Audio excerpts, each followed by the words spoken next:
യൂട്യൂബിൽ നിന്ന് നമ്മൾ ഒരുപാട് വീഡിയോ കാണും. കുറച്ച് മുമ്പ് നമ്മൾ കണ്ട വീഡിയോ വീണ്ടും കാണണമെങ്കിൽ അത് നോക്കിയെടുക്കാൻ വലിയ പാടാണ്. ആ ചാനൽ ചിലപ്പോൾ ഓർമ്മ ഉണ്ടാകില്ല, അല്ലെങ്കിൽ വീഡിയോൻ്റെ ടൈറ്റിൽ ഓർമ്മ ഉണ്ടാകില്ല, സെർച്ച് ചെയ്താലും കാണുകയില്ല, ഹിസ്റ്ററി പോയി തപ്പിയാൽ കുറേ തപ്പേണ്ടി വരും. നമുക്ക് വീണ്ടും കാണണം എന്ന് തോന്നുന്ന വീഡിയോ എങ്ങനെ സേവ് ചെയ്ത് വെക്കാം? യൂട്യൂബിൽ നമ്മളൊരു വീഡിയോ കാണുന്ന നേരം അത് പിന്നെയും കാണണമെന്നുണ്ടെങ്കിൽ അത് നമുക്ക് യൂട്യൂബിൽ അവിടെ സേവ് ചെയ്ത് വെക്കാം. എങ്ങനെ? യൂട്യൂബ് തുറന്ന് ഇപ്പോൾ ഒരു വീഡിയോ നമ്മൾ കണ്ടുകൊണ്ടിരിക്കെ ഇതിൻ്റെ കൂടെ സേവ് എന്ന് പറഞ്ഞിട്ടൊരു ഓപ്ഷൻ ഉണ്ടാവും. ലാസ്റ്റ് ഭാഗത്ത് സേവ്.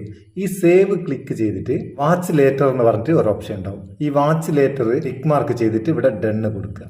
ഇങ്ങനെ നമ്മൾ ഡണ്ണ് കൊടുത്തു കഴിഞ്ഞാൽ നമ്മൾ കണ്ട ആ വീഡിയോ പിന്നീട് കാണാൻ വേണ്ടി നമുക്കവിടെ സേവ് ചെയ്ത് വെക്കാം. ഇനി എവിടെ ഇത് ഉണ്ടാവുക? ഇങ്ങനെ സേവ് ചെയ്ത വീഡിയോ ഏറ്റവും താഴെ കുറേ ടാബുകൾ ഉണ്ടാകല്ലേ, അതിൽ ലൈബ്രറി എന്നുള്ള ഒരു ഓപ്ഷൻ ഉണ്ടാവും. അതൊന്ന് ക്ലിക്ക് ചെയ്താൽ ഇവിടെ വാച്ച് ലേറ്റർ എന്നുള്ള ഒരു ഓപ്ഷൻ ഉണ്ട്. അത് ക്ലിക്ക് ചെയ്താൽ നമ്മളെ ആ വീഡിയോ ഇവിടെ ഉണ്ടാവും. ഇവിടെ നമുക്ക് ഏത് സമയത്ത് വിട്ട് കാണാം. ഇനി ഇത് ഈ വാച്ച് ലേറ്റർ നമ്മൾ ഒഴിവാക്കണമെങ്കിൽ ഒന്ന് ഇങ്ങോട്ട് സ്വൈപ്പ് ചെയ്യുക, അവിടെ റിമൂവ് കാണും, റിമൂവ് ക്ലിക്ക് ചെയ്ത് കൊടുക്കുക, അവിടെ നിന്ന് പോവുകയും ചെയ്യും. അപ്പം നമുക്ക് വീണ്ടും കാണണം എന്ന് തോന്നുന്ന വീഡിയോ ഇങ്ങനെ യൂട്യൂബിൽ സേവ് ചെയ്ത് വെക്കാം. ഇതെല്ലാം പണ്ടേയുള്ള ടിപ്സുകളാണ്. അറിഞ്ഞൂടാത്ത കുറേ ആൾക്കാർ ഇപ്പോൾ ഉണ്ട് എന്ന് അറിയുന്നത് കൊണ്ടാണ് ഇങ്ങനെ ഒരു വീഡിയോ ചെയ്തത്. നിങ്ങൾക്ക് ഇത് അറിയാനൊന്നുണ്ടെങ്കിൽ കമൻറ്റ് ചെയ്യുക. ഉപകാരം തോന്നിക്കേണ്ട ചങ്ങായിമാർക്കും ഷെയർ ചെയ്ത് കൊടുക്കുക. വീഡിയോ ഇഷ്ടപ്പെട്ടിക്കേണ്ട ലൈക്കും കൊടുത്തേക്ക്.